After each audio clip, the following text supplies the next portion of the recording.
Welcome back, everyone, to DCL 305. In this episode, I want to start talking about the digital FM voice modes, like Fusion and D-Star and DMR.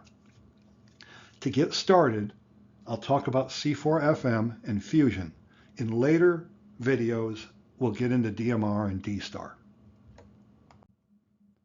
The first thing we've got to do is really define the difference between analog FM voice and digital FM voice. You're probably familiar with analog. Analog speaks of dealing with something that continuously varies. So any frequency that the carrier assumes between these limits, we are going to take to be a valid modulation point. And as that carrier varies in frequency, we're going to send those variations through an amplifier to a speaker, and that's how we can recover the audio that originally modulated this carrier. Digital is a little different. With digital, we can send a 0 or a 1. That's it. We've got to do everything with those two symbols. But how do you describe a complex waveform like the human voice with zeros and ones? Well, it's actually not necessarily that hard to do. Someone at one point developed the analog to digital converter. It takes that analog input, and it could be a sine wave like I've showed you here, or the human voice, or music, or anything, and it turns it into a stream of zeros and ones that describe the input signal. Now, how do you do that? Well, we've got our sine wave. First of all, we want to know what voltage the sine wave is at any given time. We could divide the voltage gradient into 8 separate levels, but that doesn't really, that's not good enough. You can't accurately describe it with only 8. Let's say we made it into 256 levels. That is to say, I'm only showing you 8 lines. Let's just pretend that the first line is at 0 volts. The 256 line is at the peak.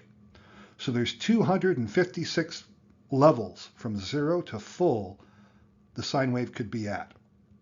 That's actually pretty good. We could get a very good idea what that sine wave is doing, except we have to answer the question, how often do we sample the sine wave? As time goes by, how often do we go up and look at the value and then report the value? Well, what if we did it 5 times during every half cycle? So in other words, 10 times per cycle. Well, that wouldn't work very well because I can measure the value here. I'm measuring it here. I measure it here, but I'm losing all this information. I'm assuming that it's a straight line between the points. And you know as well as I do, with a human voice, that line is never, ever straight. So I'll deal with that in a minute. First of all, let's describe what happens at these time marks that I've showed you here. Each time we're sampling. Let's look at what happens. If I were to say, let's say at this time mark, the voltage is a 64 out of 256.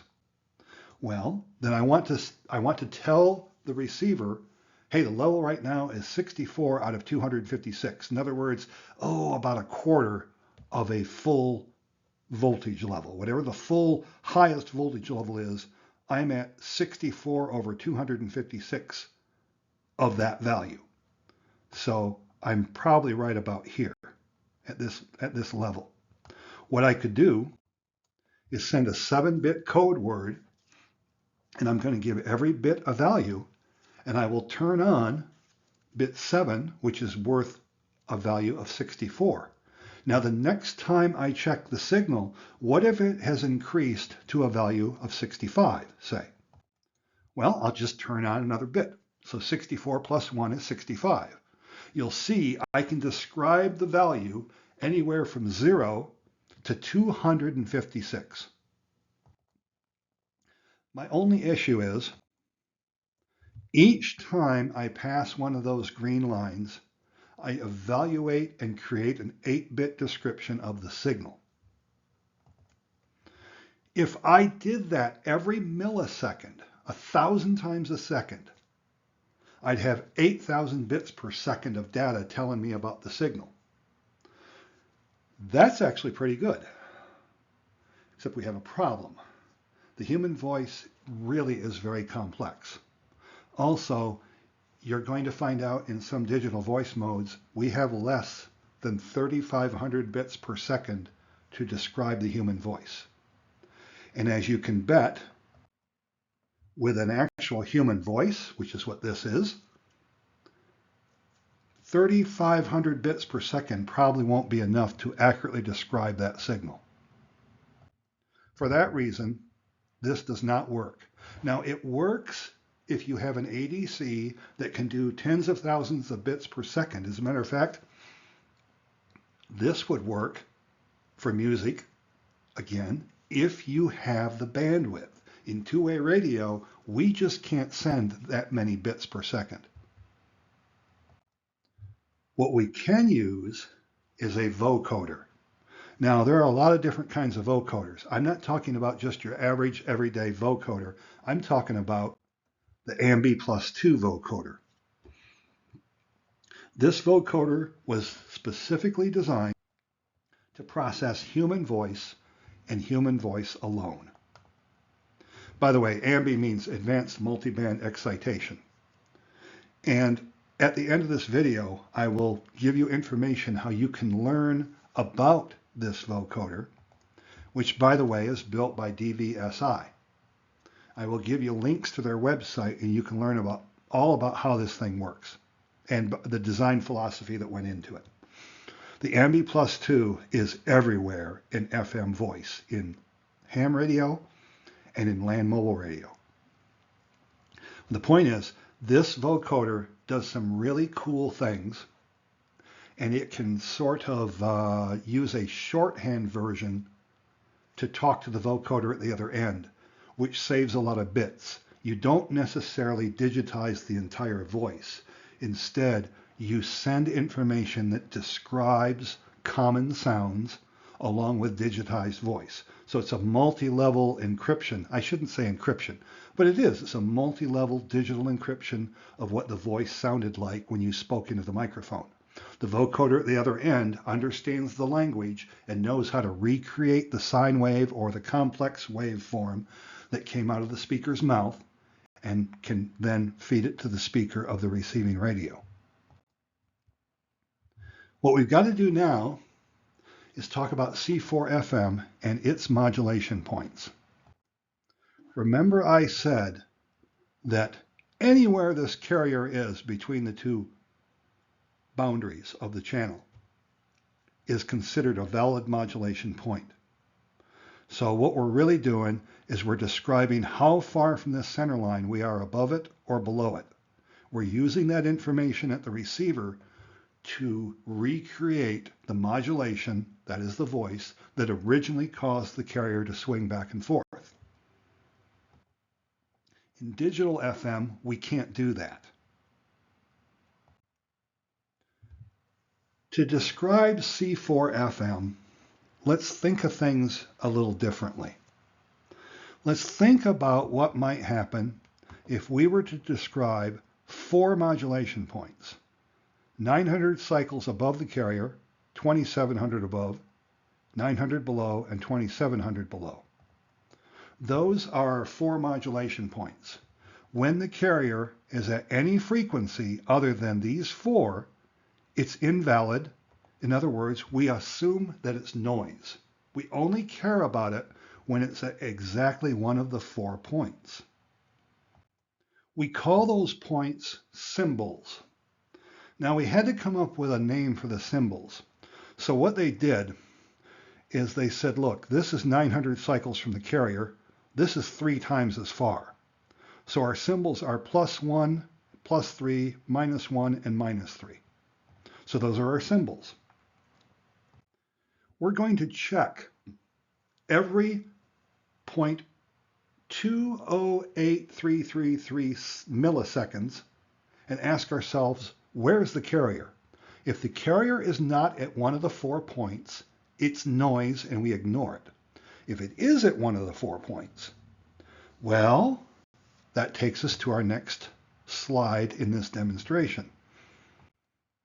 You see, those 4 symbol positions are our 4 valid modulation points. You see, here's the deviation, here's the symbol name. Each symbol is worth 2 bits of data. Now, I said we're going to check 4,800 times a second. Every time we check, if the carrier is at one of the 4 points, we will decode the 2 bits associated with that modulation point. This gives us 9,600 bits per second that we can send or receive. I want to show you graphically what is going on. This is what's called an eye diagram of a C4FM display. The red line is your carrier frequency. The first thing you should notice is that in C4FM, we never occupy the carrier. If you stop talking, we still don't go back to the carrier. We are throwing out these modulation points. Now, again, this is called an eye diagram, and it's a very, very tiny slice of time that we're looking at. I want you to think of this as, again, there's 4,800 of these time slots. So since I'm showing you 2 time slots, that means the carrier, in effect, is going to scan through here 2,400 times a second. The reason there's so many lines is the second you key the radio, you key the mic, the carrier is sweeping through here 2,400 times a second. So you're seeing the last several hundred, many hundred trips the carrier is making. Now, I want you to look at one particular line for right now. You see it right here? It starts here, goes down to there, and then it goes up there. In other words, we first send a symbol +1, which is right here, and we go down. Now we're at -3, and then we follow this, and we're at +3. In this example, what did we just send, or what did we just receive? Well, let's take a look. We are at 900 cycles high at first. That's a +1. That gives us a 00 for our bits. And as I'm showing you here, we're 900 cycles above the calling frequency. At the next time mark, we're 2,700 cycles below, which is a -3 symbol, which is the bits 1, 1. Finally, the next time mark, we swing up to +2,700. This gives us a 0, 1. We had just received 001101. So we received 6 bits in 3 symbols. Those bits could be graphed to look like this. So you see what we did. And here what I've done, I've superimposed a +1 is 00, a -3 is 11, and a +3 is 01. What we have just done is we've sent digital data over analog FM. You see, C4FM is analog FM used to produce or to send digital data. The reason I say it's analog is notice how the frequency swings are very gentle. And in fact, look at this one here. We start at 2,700 above, and we're still at 2,700 above at the next cycle, or at the next time mark. Notice the frequency varied in between. We don't care that it varies in between, because we're not checking it at those times. My point is, this is very analog. There's no severe instant shift in frequency, and we don't occupy the same frequency for any set amount of time. Again, C4FM is analog, but it's used to send digital data. You've just learned the specifications for Yaesu's System Fusion voice protocol. At the end of this video, I will give you a link where you can download this document if you want to read more about this. And I encourage you to do that. So Fusion uses C4FM modulation. There are other uses of C4FM. DMR, P25, and NXDN. Now, I haven't mentioned D-Star. That's because D-Star does not use C4FM modulation. I'll talk about that in a later video. D-Star is a little different. The point here is System Fusion is not C4FM. Fusion uses C4FM, but most of the voice protocols use C4FM. Why does your Fusion radio refer in its manual to C4FM? Well, technically, that's accurate, because when you're in Fusion, you are not using analog FM, you're using C4FM. I wanted to show you one more thing. This is a comparison of the modulation points for the various common protocols. Again, notice that D-Star is not included. That's a completely different topic. We've already talked about Fusion, 4,800 symbols per second, 9,600 bits per second. And here's your modulation points, which you obviously, I'm sure, just remember from the last slide. NextEdge gives me the same data rates, but the mod points are a little narrower. DMR, same data rate. Mod points, even narrower.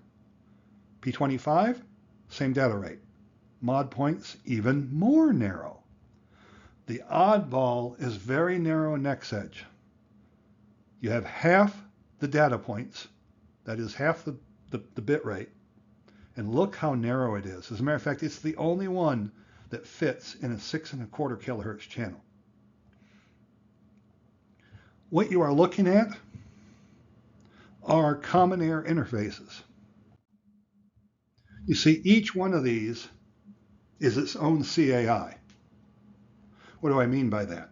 Well, a CAI is common air interface. It is a documented protocol that describes how the communications channel works. Yes, they all use C4FM. Most of them use the same data rate, but they use different modulation points. In fact, let's talk about the common air interface in digital FM. The common air interface describes the modulation points. In other words, how far from the carrier is each symbol? We know all but D-Star use C4FM, but they use it differently. What's the data rate? Well, we just learned the data rate, other than very narrow NextEdge, never changes. What other data is transmitted? Like NextEdge sends RAN codes and UIDs and talk group IDs. DMR sends color codes and UIDs and talk group IDs. How is voice data and other data interlaced? Well, it changes. It's different between all the protocols. And what about timing and synchronization? How does the receiver know when each time mark comes up? Each protocol handles that last question differently. As a matter of fact, each protocol handles all of these questions differently other than the data rate.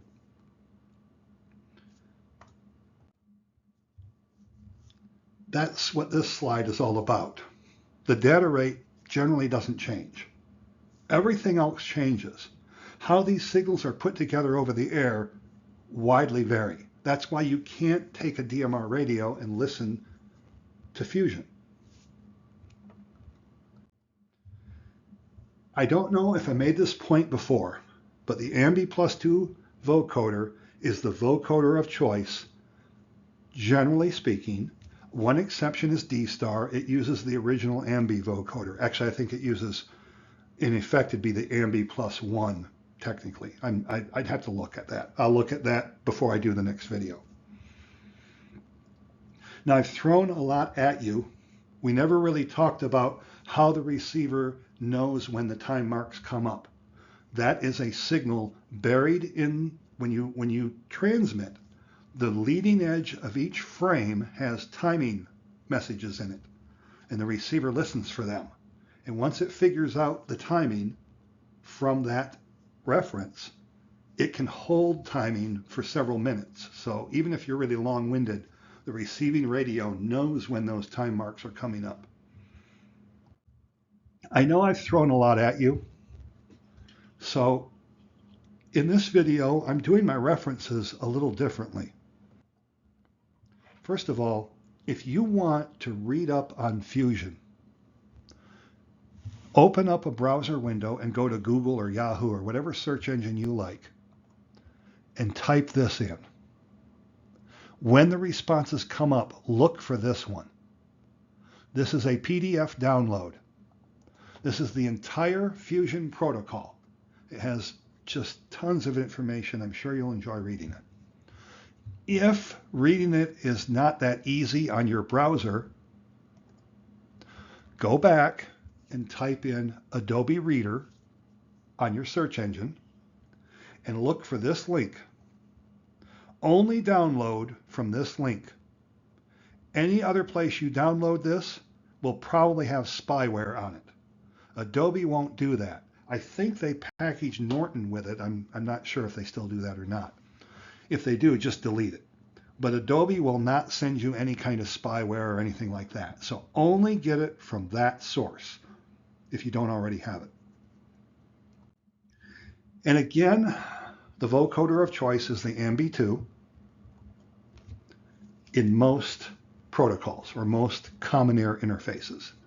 If you go, and whatever you do, don't go to any other site, only go to DVSINC, so dvsinc.com. Only go there to learn about it.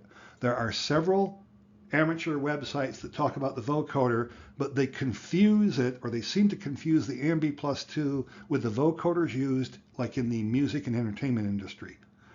The MB+2 is a specialty item designed to process human voice alone.